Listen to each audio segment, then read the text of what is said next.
Salut les amis, c'est Bonaf, bienvenue pour ce tout nouveau rendez-vous qui s'appelle l'interview. Oui, parce que je fais une interview, voilà, je ferai des crêpes, ça s'appellerait Je fais des crêpes. Ouh, la brainstorming, un truc de malade. Alors qu'est-ce que c'est? Je rencontre des artistes, hein, des comédiens, des acteurs, des chanteurs qui ont plutôt pas mal réussi, hein, parce que je vais pas prendre celui qui a jamais réussi son casting, sinon ça n'aurait aucun intérêt. Et la personne qui est en train de rigoler à côté, c'est monsieur Vincent Niclot. Hello. Salut Vincent. Moi j'ai moins la pêche, hein, voilà. Ça va bien. Je traîne un petit peu, il faut qu'il me donne. Qu'est-ce que tu prends le matin? Du café. Voilà. Du café. Du café. Bah, Ça va, un ça peu plus se de passe bien café pour moi. Parce que, ouais. Moi je suis au thé, ça va. T'es ok. Alors, Vincent Niclot, alors je savais pas, j'ai potassé. C'est bien, l'interview. je vois, il y a des notes et Il y a tout. des notes de malade, j'ai fait ça à l'ancienne, hein. J'ai même pas, j'ai écrit Sur un cahier. sur un petit cahier, voilà. Alors des attention. fiches. Ouais, alors, Vincent, qu'est-ce que tu sais? tu as quand même vendu près d'1 million d'albums en 4 ans, c'est vrai ou pas? C'est vrai. C'est un truc de malade ça. Ouais, c'est un truc de mal. Et là tu sors ton 5e album, qui s'appelle Qui s'appelle 5.0, mais rigole pas. Non, 5.0. 5.0, ah oui, O pour... Obispo. Voilà, alors Ouais. raconte-nous un petit peu déjà, on va commencer par là, tranquillement, voilà, on se pose. Tu as collaboré avec monsieur Obispo. Oui, c'est ça. En fait, on s'est rencontrés sur des plateaux télé, puis il m'a d'abord fait une chanson sur l'ancien album, et puis il m'a dit quand est-ce qu'on fait le prochain? J'ai dit maintenant, et on est parti pour 5.0. C'est vrai? Ouais. Alors, raconte-nous un petit Ça s'est fait peu. aussi naturellement que ça. C'est- franchement. ah ouais, comme ça. Ah oui, c'est vrai. Vraiment. Alors, comment ça s'est passé donc avec lui? C'est quand même monsieur Obispo, c'est quand même Oui, quelqu'un. au départ, c'était un peu tendu, dans le sens où on se connaissait pas bien, et c'est vrai qu'il est assez, il en impose un peu. Comme moi, j'étais aussi un peu timide, donc on s'est un peu regardé, et puis au fil du temps, puis à la fin, c'était ça va Pascal. Alors, dans cet album, les thèmes abordés, tu peux juste nous dire un petit peu comme Oui, ça? c'est des thèmes qui sont évidemment sur les sentiments. Moi, j'aime bien parler de ça. T'es torse Je nu, vais là. me droguer aux sentiments. T'es torse nu, là. Oui. Enfin, non. Enfin, oui. Allez, on va dire. Enfin, on voit pas. Et en fait, il est en slip. Excuse-moi, je t'ai coupé. Donc, c'est donc, les thèmes abordés. Les thèmes abordés, c'est plus des sentiments, mais c'est Ouais. c'est des moments de ma vie desquels j'ai eu envie de parler. Ils m'ont un peu poussé à en parler, hein, parce que j'avais pas envie trop, mais C'est vrai? Ouais, parce que c'est des moments très privés, des moments de vie qui ont été plus ou moins heureux ou malheureux, et du coup, j'ai mis des chansons dessus. Et notamment, je ne sais pas. Oui, je ne sais pas, c'est le premier single, mais là, le nouveau, c'est... Le nouveau, c'est Aimer est un voyage. Je suis pas chanteur du tout. Et les C'est amis. presque ça. Et les amis, les amis, j'ai écouté quand même. Et les amis, le 2 décembre, il y a d'ailleurs la sortie de l'édition Collector, hein, de 5.0, avec, alors j'ai noté 2 titres bonus là, un calendrier et 5 cartes postales dédicacées par monsieur Vincent Niclot. Il sait tout, hein, voilà, il suffit d'ouvrir, et puis on a le petit... Ah oui, tiens, on va le faire en voilà, direct. on a le petit calendrier, voilà, ici. Yeah. Après, on a les petites cartes postales dédicacées, voilà, il y en a 5. Voilà. Ouais. Et puis après, on a évidemment le CD, Le CD. et puis il y a 2 chansons bonus. Ah, c'est... Alors, juste un petit truc avant de continuer sur un petit peu ton actu, parce qu'il y a une tournée. On va aller sur le site internet pour voir toutes les dates, dont le 4 mars, la salle Playel à Paris. Bim. La salle Playel à Paris. Truc de malade. Vincent Niclot, c'est mon nouveau pote Vincent Niclot. Nous, ce qui nous intéresse, à nous, et notamment les internautes Est-ce que Bonaf, il est comme ça le matin? non, Parce que là, on est non. le soir. Là j'ai la tête dans le cul. Honnêtement, là je me réveille. Je suis genre, en plus c'est vrai, je me suis levé à 6h du matin. Mais ça, les gens s'en foutent. Et on a un point commun tous les deux, C'est vrai. on est Capricorne. Ah, c'est vrai. Voilà, moi je suis né Bien. le 31 décembre et toi t'es né Check. le 6 janvier. C'est ça? Ouais, toi, t'es 31 décembre. Ouais. T'es Pas de chance, T'es Capricorne. deuxième des cons? Je suis deuxième des camps. Et toi c'est t'es bien. troisième. Non, deuxième. Deuxième, pardon. Tu vois. Voilà. Non mais juste un truc qui nous intéresse. Je comprends mieux d'où vient mon grain de folie maintenant. Comment le petit Vincent Niclot, titi parisien, Oui. qui était là sur la butte Montmartre, tout ça, avec ton frère, tout ça et tout, comment tu es devenu chanteur? Voilà, c'est ça qui nous intéresse. En fait, je suis pas devenu. Ça s'est fait naturellement. Mon père est chanteur. Ah, oui, ça Et m'intéresse. il chantait devant moi depuis que je suis petit. Et à l'âge de balbutier de chanter un peu, j'ai commencé à chanter avec lui. Il m'a appris le solfège à 6 ans. Il était professionnel, ton père. Ah oui, c'est un professionnel. Ouais, D'accord. ouais. Maintenant, il s'est arrêté, mais il a fait ça toute sa vie. Ouais, d'accord. Et il m'a appris le solfège. Et après, j'ai fait mon premier concours de chant à 5 ans. Non, 5 ans? Ouais, 5 ans. Vraiment? Ah ouais, non, vraiment. Truc de malade ça. C'est-à-dire que tu préférais chanter que d'aller jouer au foot? Non, je faisais les deux, mais faire un concours de chant, c'est pas non plus, ça prend pas tout le Non, temps. d'accord, ok. Et donc tu t'es dit, à quel âge tu t'es dit, je veux vraiment être chanteur? C'est pas à 5 ans qu'on se dit, ouais, je vais... Ah, carrément. Ouais, ouais. Non, mais pour moi, c'était vraiment ça. J'ai toujours fait ça. Je le raconte toujours, mais je mettais mes nounours devant moi. Il fallait que j'ai un public. C'était mes nounours. Hein. Et puis, je prenais n'importe quoi qui ressemblait à un micro, et puis je faisais semblant de chanter, quoi. Enfin, je faisais pas semblant, je chantais, quoi. Je faisais semblant de faire un concert.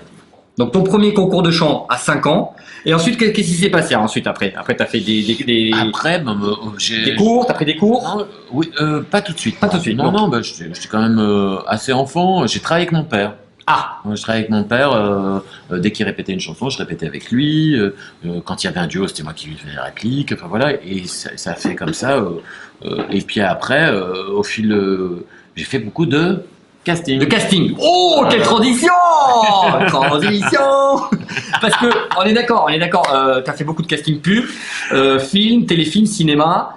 J'ai fait, en fait, Énormément. dès qu'il y avait un casting, j'y allais. Et t'as fait aussi du mannequinat pour payer tes cours de théâtre. T'as fait le cours Florent oui, ou pas? Oui. J'ai Est-ce fait le que cours Florent. on t'a demandé de faire le faux plat? Parce que moi j'ai fait le cours Florent. Et donc on te demande de faire des trucs de malade, le faux plat, la plante qui pousse. C'était un truc de malade. Moi ça m'a pas plu. Ça t'a plu le cours Florent? Oui, parce que en fait, j'ai passé le concours, je suis allé directement en troisième année. Et donc en troisième année, je me suis retrouvé avec. Non mais c'est vrai, dans ma classe, il y avait que. Enfin, on savait pas qu'ils allaient devenir stars comme ça, mais il y avait Guillaume Gallienne, il y avait Laurent Lafitte, il y avait Guillaume Canet. Il y avait. Enfin, c'était. Voilà. Que des petits acteurs, quoi. C'est génial. Non, mais c'est rigolo, oui. On s'est éclaté. Il y avait Raymond Aquaviva, c'était notre professeur. Ah oui, du lourd. Du très très lourd.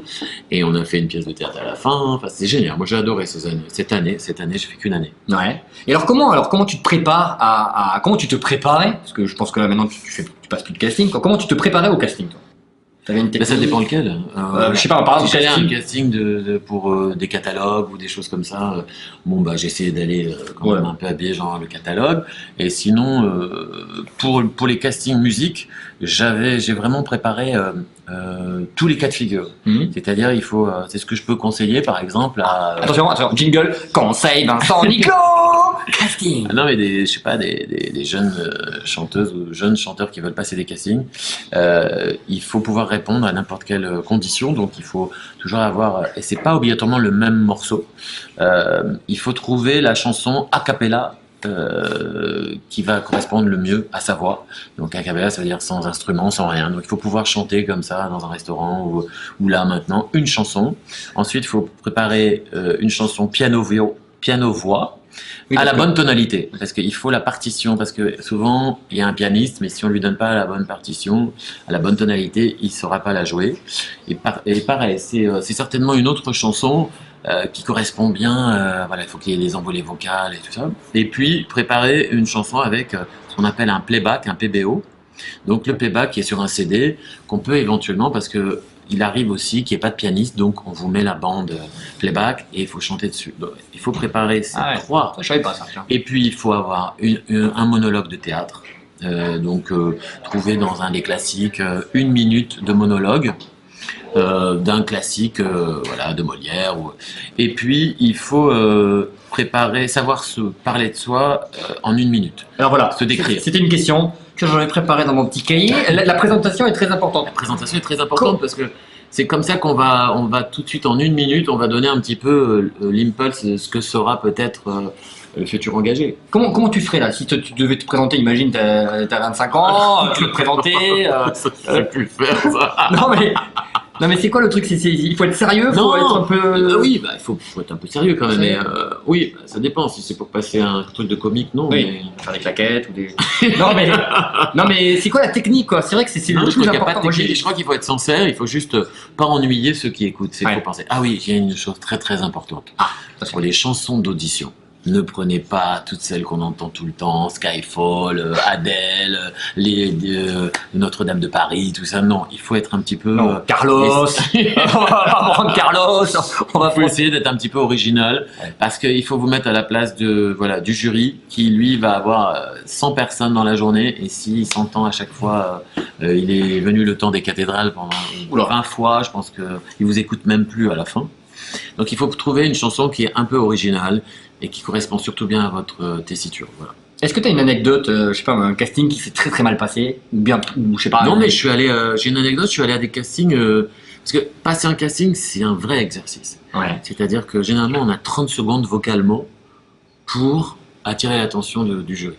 Parce qu'au-delà de 30 secondes, si ça n'a pas pris, ça prendra jamais.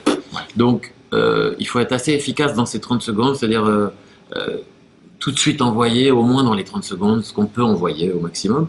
Et moi, j'allais au casting où même j'avais pas de rôle. Ah ouais? Ouais, par exemple, je me suis présenté une fois à un casting où ils cherchaient que des personnes de couleur de peau noire. Donc ils m'ont dit qu'est-ce que vous faites ça? Je dis je suis venu comme ça parce que voilà, ah bon, chanter quand même. Et ça m'a permis de rebondir sur un autre casting parce que dans le jury il y avait une personne qui travaillait sur un autre casting qui m'a dit tenez, je vous donne ma carte, vous allez passer ce casting là, et j'ai eu le rôle.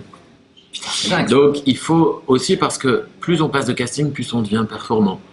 Passer un casting en 30 secondes, c'est très compliqué. Et donc, plus on va s'entraîner, plus on aura de chance de remporter le casting. Comment, ouais, mais non, mais ça c'est clair. Ça. Comment, d'après toi, t'as justement tapé dans l'œil d'un directeur de casting? Si t'avais vraiment le conseil. Je crois pas qu'il y ait vraiment. Enfin, voilà, beaucoup travailler, évidemment. Ouais. Il faut arriver à ne pas avoir de stress pour donner le meilleur de soi-même. Mais c'est surtout que je pense que le directeur de casting, il a déjà la personne dans sa tête. Et en fait, il faut renverser le rôle. C'est-à-dire qu'au lieu de se dire « mais non, moi j'ai peur d'y aller parce que je ne sais pas si je vais correspondre », mais dites-vous bien que le directeur de casting, il a peur de ne pas trouver sa personne aussi. Oui. Donc il faut inverser les choses en disant « j'y vais parce que si je suis le personnage, il me prendra ». Ouais, c'est vrai. Voilà, donc du coup, on arrive avec beaucoup plus de confiance. Et puis, si vous êtes la personne qu'il a imaginé dans sa tête, tout de suite il va tilter. Et si en plus vous chantez pas trop mal. Les énergies positives. Voilà. La loi d'attraction d'Abraham, tu connais? Ouais. La loi d'attraction. Voilà. Et après, il peut vous demander de faire une petite scène de comédie, puisque comédie musicale, il y a un peu de comédie, il veut savoir si vous jouez pas comme un pied. Parce que tu as fait énormément. Il faut savoir que Vincent Niclot a quand même fait énormément de comédie musicale. Moi j'ai noté, attention, j'ai noté sur mon petit pied. West Side Story, Roméo et Juliette, Autant n'importe le vent, La Belle et la Bête, Les Parapluies de Cherbourg. Bim bam boum. Il en manque. C'est vrai, il manque quoi? Ouais, Tristan et Isolde. Ouais. Qu'est-ce qui manque aussi? Il manque. Attends, il manque une. Et alors, je sais plus. Je savais pas, tu as été animateur sur la BBC 2, donc en Angleterre, hein, oui. Et tu as été le premier chanteur français à animer une émission de radio en anglais, suite à ton album en anglais romantique. Ouais. Bam! Le gars qui a potassé qui sort ses dossiers. T'es malade. On est d'accord. Et c'est génial ça. Ouais, c'est super. Donc t'es totalement bilingue. Est-ce que c'est important pour les castings d'être bilingue? Peut-être pour les acteurs, les comédies musicales, non? Si c'est pour jouer en langue anglaise, oui, bien sûr, mais si c'est joué en français, non. On s'en fout. Cette question n'avait rien à voir. C'était pas important. Alors je t'ai demandé la chose à faire pour les castings. Mais alors quelle est la chose à ne surtout pas faire pendant un casting? Perdre son. Ouais. Oui, perdre son. Bégayer. Voilà, comme là. Perdre ses mots. Non, mais perdre son sang-froid et pas arriver à donner. Perdre ses moyens, quoi. Mais en même temps, je rebondis sur ce que tu as dit tout à l'heure, parce que moi j'ai participé donc à la coprod de Madiba, c'était un musical, ouais. Et on voit tout de suite, donc j'ai participé au casting en tant que co-producteur, et on voit tout de suite, honnêtement, la personne qui a quelque chose, qui peut faire. Franchement, honnêtement, quand vous passez des castings, vous donnez le meilleur de vous-même. Si vous êtes fait pour le rôle, vous êtes pris. Enfin, vous avez une chance d'être pris. Normalement. Voilà. Après, il faut se dire que. Arriver au bon moment. Moi, j'avais tendance à arriver un peu trop. En dilettante? Non, jamais en dilettante, mais je donnais pas l'impression que j'y croyais. Et ça, c'est très important de quand même y aller en montrant qu'on a envie. Et voilà, c'était un peu mon défaut, c'est que j'étais un petit peu au départ dans mes premiers castings, j'étais un peu genre, je m'excuse d'être là. Mais non, si je suis là, j'y vais et je donne ce que j'ai à donner. Voilà. Ouais, l'important c'est d'y croire. On est d'accord. Il faut y croire au fond de toi parce que sinon ça marche pas. D'accord. Et alors la chose également à faire, c'est d'acheter l'album. Quelle transition. Mais non, j'ai bossé la transition à 5.0 et surtout le 2 décembre c'est l'édition collector. C'est un super cadeau pour Noël ça. J'espère, c'est aux autres de le dire, mais on a tout fait pour. Et donc il y a beaucoup de dates de tournée. On est d'accord. C'est vrai, on commence début février la tournée, ouais. On va aller jusqu'en décembre, donc on a plein de dates qui vont se rajouter là bientôt, sur lesquelles on va pouvoir communiquer. Notamment le 4 mars à la salle Pléguer, elle est énorme cette salle, elle fait combien? Elle fait 2000. Ah oui d'accord, 2000, tranquille. Oui. 2000. Écoute, bravo, merci. Et alors après tu vas enchaîner sur, est-ce qu'on peut avoir une info, notre album, une comédie musicale? Oui, je travaille déjà sur la suite, voilà, je suis sur 2 projets et on verra lequel verra le jour en premier.